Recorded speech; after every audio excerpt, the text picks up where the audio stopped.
G7 media network మీ digital media భాగస్వామి. Hi hello నమస్తే, welcome to G7 health. కీరా దోసకాయ వేసవి కాలంలో మన శరీరానికి చల్లదనాన్నిచ్చే అద్భుతమైన కూరగాయ. ఇది అధిక మొత్తంలో నీటిని, పోషకాలను కలిగి ఉంటుంది. ఆరోగ్యానికి ఎంతో మేలు చేస్తుందని భావించినప్పటికీ దీన్ని అతిగా లేదా కొన్ని ప్రత్యేక పరిస్థితుల్లో తినటం వల్ల కొన్ని ప్రతికూలతలు కూడా ఉన్నాయన్న విషయం మీకు తెలుసా? దోసకాయలో ఉండే ఫైబర్ అధికంగా తీసుకుంటే జీర్ణ వ్యవస్థపై భారం పడుతుంది. దీనివలన కొంతమందికి కడుపు ఉబ్బరంగా ఉండటం, గ్యాస్, ఇంకా కడుపు నొప్పి వంటి సమస్యలు వచ్చే అవకాశం ఉంది. ముఖ్యంగా ఇరిటేబుల్ బవెల్ సిండ్రోమ్ వంటి జీర్ణ సమస్యలు ఉన్నవారు పరిమితంగా తీసుకోవటమే మంచిదన్నమాట. ఇక కీరా దోసకాయలో 95% వరకు వాటరే ఉంటుంది. దీన్ని ఎక్కువగా తిన్నప్పుడు శరీరంలో నీటి శాతం బాగా పెరిగి రక్త పరిమాణం పెరుగుతుంది. ఇది మూత్రపిండాలు మరియు గుండెపై ఒత్తిడిని పెంచుతుంది.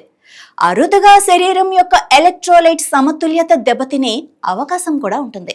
ముఖ్యంగా సోడియం స్థాయిలు పడిపోతాయి. ఇది ఆరోగ్యానికి అస్సలు మంచిది కాదు. కొంతమందికి దోసకాయ పట్ల అలర్జీ ఉండే అవకాశం ఉంది. ఈ అలర్జీ వలన నోరు, గొంతు లేదా పెదవుల చుట్టూ దురద లేదా వాపు కూడా రావచ్చు. ఆస్తమా లేదా ఇతర రకాల అలర్జీలు ఉన్నవారు మరింత జాగ్రత్తగా ఉండాలి. దోసకాయలో సహజంగా కుకుర్బిటాసిన్స్ అనే సమ్మేళనాలు ఉంటాయి. ఇవి దోసకాయకు చేదు రుచినిస్తాయి.